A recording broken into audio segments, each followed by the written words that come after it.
My name is Suzanne O'Brien, and I'm 31 years old. Until 8 months ago, I believed hard work could earn love, loyalty, and eventually a place at the head of the family business. I was wrong about all three.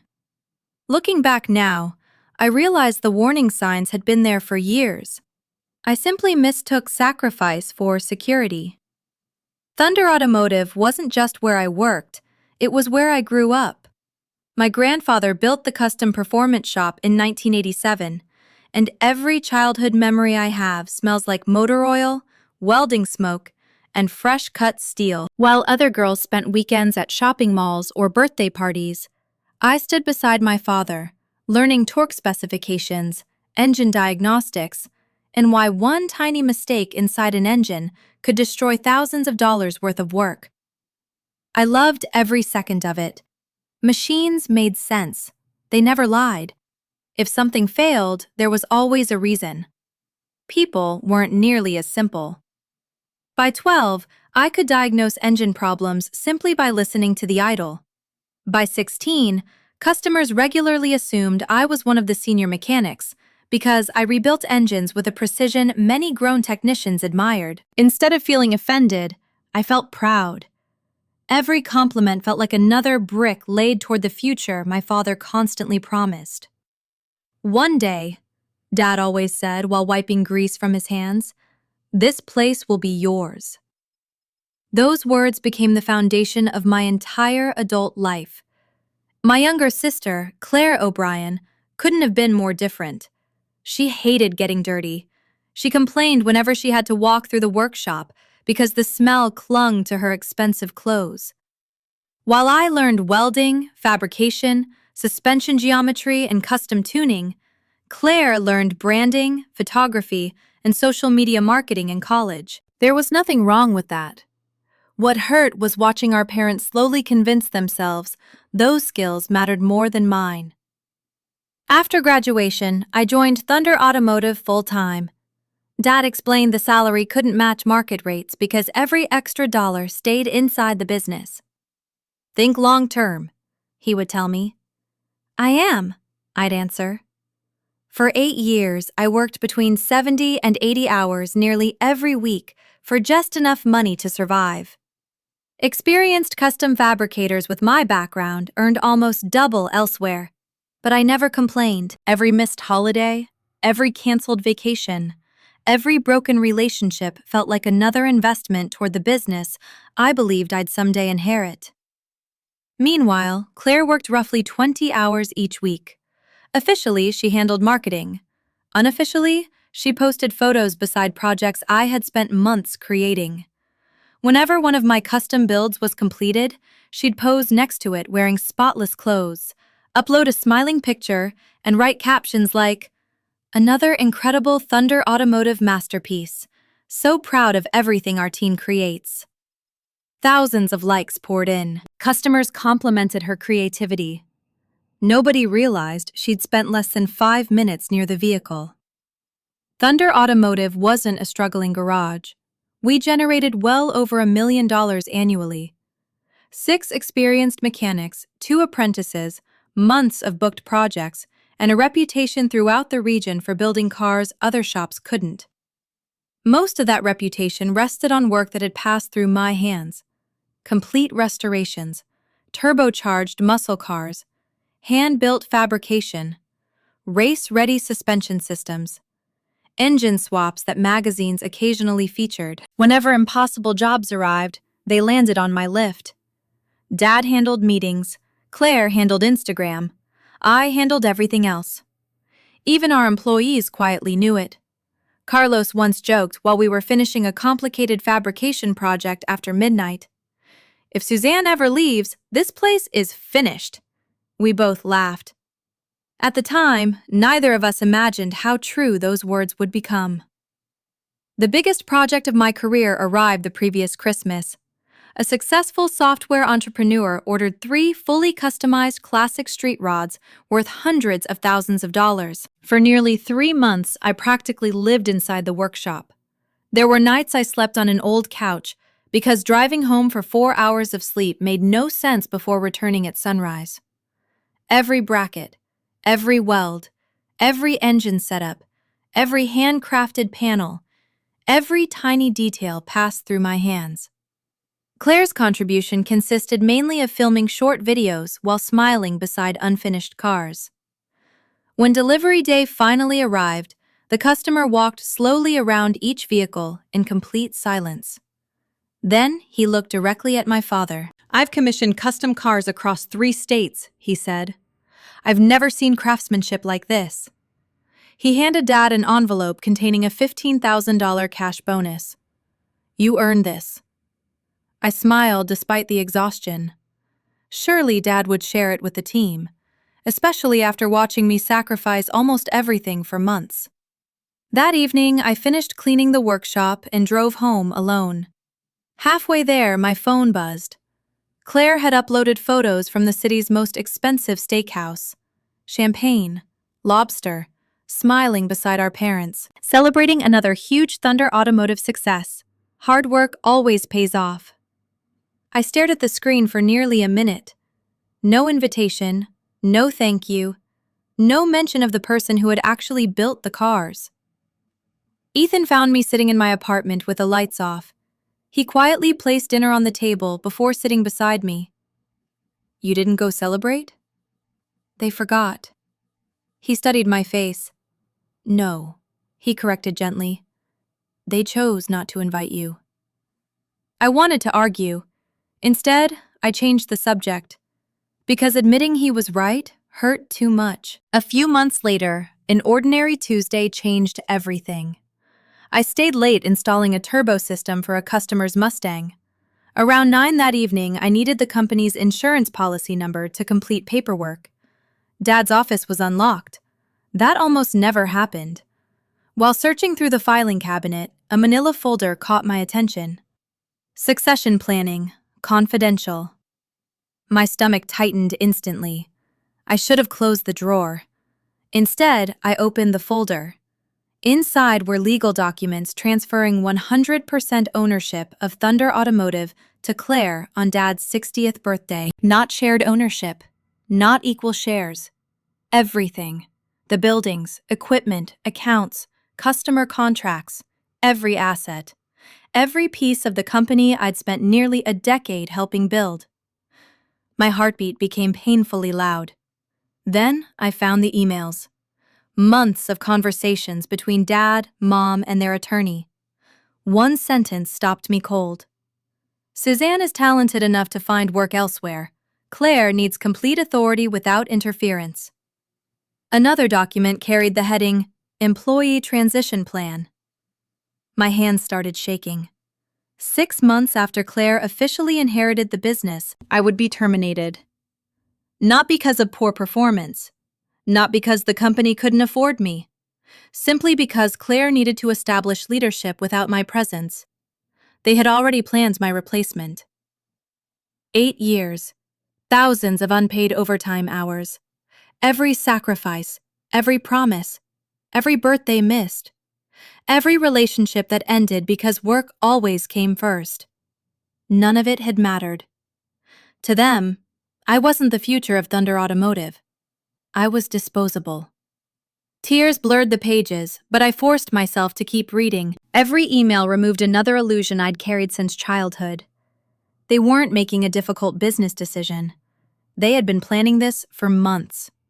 Quietly, carefully, without ever intending to tell me. Around 3 in the morning, I photographed every page, every email chain, every legal document. Then I placed everything back exactly where I'd found it. When I finally drove home, the streets looked exactly the same, but nothing in my life would ever look familiar again. For the next week, I barely slept. Every morning I walked into Thunder Automotive wearing the same work shirt, greeting the crew with the same calm smile I'd worn for years. Every afternoon I solved impossible mechanical problems, reassured nervous customers, and trained apprentices exactly as I always had. No one suspected I knew the truth. Every time Dad asked, "How's that Camaro coming?" I answered politely. Every time Claire wandered through the shop recording another social media video, I smiled for the camera. Inside, something had already died. Ethan noticed immediately. One evening, he found me sitting on the apartment floor, surrounded by notebooks full of fabrication sketches I'd drawn over the years. "You've been staring at the same page for 20 minutes. I keep wondering what I did wrong." He knelt beside me. "You didn't. My own parents don't think I'm worth trusting." "They don't think," he said quietly. "They assume you'll always stay." His words settled over me like cold rain. They've confused loyalty with ownership. That sentence changed everything. I stopped asking why. Instead, I began asking what came next. I decided not to confront them immediately. If they had spent months secretly planning my future, they didn't deserve an emotional reaction. They deserved consequences. For the next several weeks, I worked harder than ever while secretly preparing for the life they believed I could never build without them. Every evening after everyone left, I documented everything. Thousands of photographs, every custom chassis, every engine swap, every award-winning restoration, every race car, every handwritten design drawing, every customer testimonial praising my craftsmanship. Whenever a review specifically mentioned my work, I saved it. Whenever a supplier thanked me for solving a difficult project, I archived the emails. I wasn't stealing company property. I was preserving proof of who had actually built Thunder Automotive's reputation. Then came the monthly family dinner. The first Sunday of every month. Mom's roast. Claire talking endlessly about branding. Dad pretending everything was perfectly normal. I arrived carrying a plain envelope inside my jacket. Throughout dinner, I watched them laugh together. Mom talked excitedly about an upcoming Caribbean cruise. Claire described another marketing conference in Miami that looked suspiciously like a luxury vacation. Dad barely asked about my week. No one noticed how little I spoke. When dessert arrived, I quietly placed the envelope on the dining table. "I found something interesting in your office." Silence. Dad's smile disappeared instantly. "What were you doing in my office?" "I needed an insurance policy number." I slowly removed the documents. "But I found these instead." Claire stopped cutting her pie. Mom's hands began trembling. Dad didn't even look at the papers. He already knew exactly what they were. I'd appreciate an explanation. The room remained silent for several long seconds. Finally, Dad sighed. "Suzanne." "No." I kept my voice calm. "I've listened for 8 years. Tonight, you explain." He rubbed his forehead. "It isn't personal." Those 4 words hurt more than discovering the documents. "It never is," I whispered. Dad leaned back. "Claire has stronger business instincts." I stared at him. "I'm sorry?" "She understands growth, marketing, branding, the future." I waited. Then came the sentence that shattered the last piece of my loyalty. "You're exceptional with your hands, Suzanne." He hesitated. "But Claire has vision." My mother nodded through tears. "Sweetheart, you shouldn't take that as criticism." I actually laughed, a short, empty laugh. "So, after 8 years, I looked directly at Dad. I'm just the mechanic." Claire finally spoke. "You make it sound insulting." She shrugged. "You build cars." "I build this company." "No," she replied coolly. "You build products." "I build relationships. I build the brand. I bring in customers." I couldn't believe what I was hearing. The customers who come because of the cars I build? They stay because of our image. Our? Claire folded her arms. "You know what your problem is?" I didn't answer. "You think technical skills automatically make someone a leader." Across the table, Ethan's warning echoed inside my mind. They've confused loyalty with ownership. I looked at my father. So, every promise you made? He lowered his eyes. I had to think about the future. The future where you secretly fire me? Mom burst into tears. We were going to help you transition. I pulled another document from the envelope. The employee transition plan? No one answered. You scheduled my termination 6 months after Claire became owner. Dad spoke so quietly I almost missed it.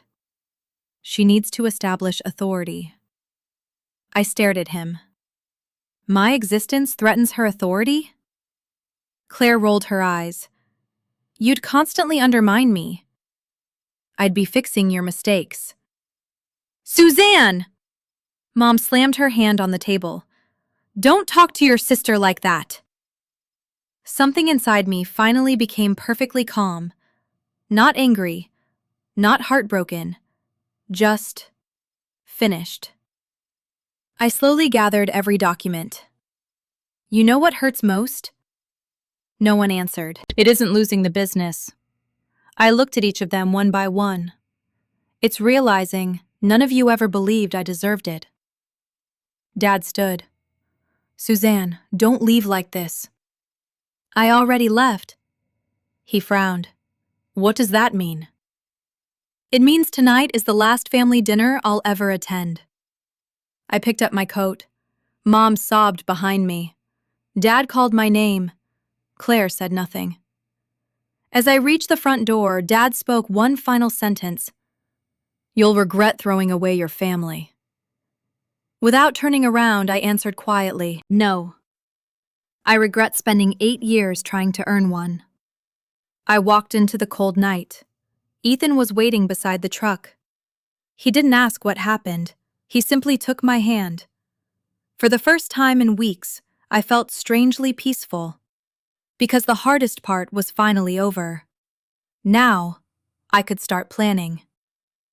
Over the following month, I transformed every ounce of pain into preparation. I met suppliers who had trusted me for years. Nearly every conversation ended the same way. If you ever open your own place, Suzanne, call us first. Former clients quietly admitted they came to Thunder because of me, not the company name. Then came the most important meeting of all. Marcus Webb, owner of Webb Performance, had tried recruiting me for years. We met over lunch. After listening to everything, he leaned back in his chair. They're giving away the woman who built their reputation. I nodded silently. He smiled. The biggest mistake your parents ever made. He slid a folder across the table. Inside was a partnership proposal. 40% ownership of a brand new custom fabrication division. A salary that nearly doubled my current income. Complete creative control. I looked at the contract for a long time, then I signed it. Walking back to my truck, I realized something. Thunder Automotive still believed I was their future employee. They had no idea. I had already become their biggest competitor. I didn't resign immediately. For another 4 weeks, I showed up every morning exactly on time. I finished every project, answered every customer call, solved every impossible fabrication problem. If Thunder Automotive was going to lose me, it wouldn't be because I'd abandoned my responsibilities. It would be because my family chose to throw me away. Meanwhile, Ethan helped me prepare quietly. Every evening, we'd sit around the dining table with folders spread everywhere. Customer testimonials, photos of completed builds, design sketches, certificates, emails from satisfied clients. You built more than cars, Ethan said one night. You built trust. That trust was worth more than any building my parents could sign over to Claire. Marcus and I finalized every detail of the new division. Webb Custom Works. 40% ownership, creative freedom, state-of-the-art equipment. A salary nearly twice what I earned at Thunder. For the first time in years, someone valued me before asking what I could do for them. Word spread carefully through suppliers, engine builders, paint specialists, parts distributors. None of them asked why I was leaving. Most simply smiled. We wondered how long it would take. Then came Friday, exactly 4 o'clock. I walked into Dad's office carrying one envelope. He barely looked up. "What is it?" "My resignation." He frowned. "What?" "My final day is today." The color drained from his face. "You can't be serious." "I've never been more serious." "Suzanne, we have projects scheduled for months." "I know." "The Henderson restoration." "I know." "The Morrison build." "I know." "The GT500 fabrication." "I know." His breathing became shallow. "You can't just leave." I looked at him calmly.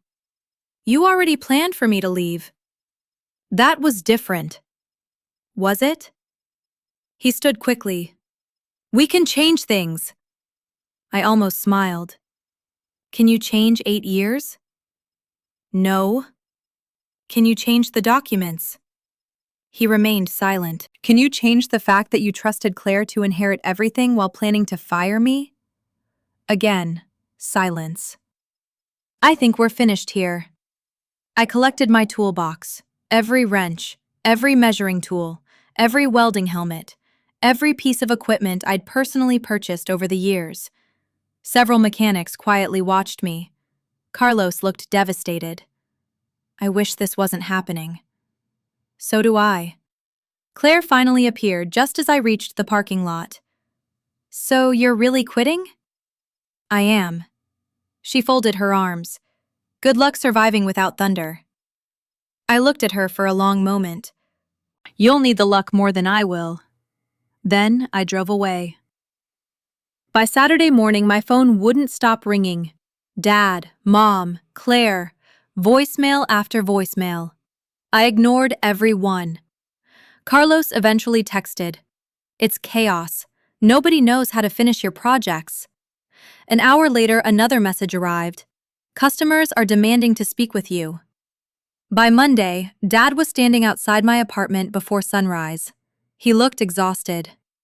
"Suzanne, what do you want?" "Come back." "You already replaced me." "We'll change the succession plan." I stared at him. "Now?" "We'll make it 50-50. I couldn't help laughing. "So equality only matters after I leave." His shoulders sagged. "The business needs you." "The business stopped needing me the day you decided I was disposable." Then I delivered the news I'd been waiting to share. "I've accepted a partnership." His expression froze. "Where?" "Web Performance." The silence lasted several seconds. "No." "They're launching a custom fabrication division." He whispered my name. "Suzanne, please." "You called what you did business." I opened my apartment door. "So am I." The following weeks unfolded exactly as Marcus predicted. Web Custom Works officially opened with a press release highlighting my 8 years of custom fabrication experience. We showcased my craftsmanship, my engineering, my problem solving.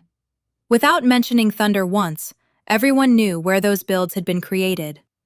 Within 2 days, 6 of Thunder's largest clients requested consultations with us. Then 8. Then 12. High-end projects worth hundreds of thousands of dollars shifted almost overnight. Meanwhile, Carlos continued sending updates. Claire promised impossible completion dates, quoted labor estimates that made no mechanical sense, confused customers by using technical terms incorrectly, tried directing experienced mechanics despite barely understanding the basics. Every week, another customer left. Every week, another supplier complained. Every week, Thunder looked less like the company I'd helped build. Then Claire decided she could save everything. Her solution wasn't improving quality. It wasn't hiring experienced fabricators. It wasn't rebuilding customer trust. It was social media. She convinced my father to spend $25,000 hiring influencer marketing consultants. The campaign became an instant disaster. Luxury sports cars Thunder had never touched, Professional models posing with random tools. Claire pretending to rebuild engines while wearing designer clothes and perfect makeup. The automotive community mocked every second. Mechanics, builders, collectors, forums exploded with criticism. Then an automotive journalist published an investigative article. He compared Claire's old posts claiming credit for projects with archived workshop photos, proving I'd completed nearly every major build. The headline spread everywhere. Thunder Automotive's social media star took credit for her sister's work. Within days, Thunder's reputation collapsed. Customers canceled projects. Suppliers demanded immediate payment. Longtime clients quietly moved elsewhere. Most came to us. One rainy evening, Dad finally called again. This time, his voice sounded different. Not angry. Broken. Suzanne. I waited. We're going bankrupt. I closed my eyes. I'm sorry to hear that. Please come back. There isn't anything left to come back to. I'll give you everything. You already gave everything away. Suzanne, I'm begging. I remembered every overtime shift, every ignored birthday, every empty promise, every Instagram post where Claire accepted praise for work she'd never touched. I needed you years ago, I said softly. You needed me only after losing me. 3 weeks later, Thunder Automotive officially closed. 35 years. Gone. At the liquidation auction, I quietly purchased my old fabrication equipment for a fraction of its value. As workers loaded the tools into my truck, Dad approached me. His eyes were filled with tears. I destroyed everything. I looked around the empty workshop. The lifts stood silent. The welding stations were cold. For the first time since childhood, Thunder Automotive no longer felt like home. I'm sorry, he whispered. I know. Mom hugged herself while crying. We chose wrong. Neither of us argued, because we all knew it was true. Claire never appeared. She had already left for Los Angeles, chasing an influencer career with another man she'd recently met.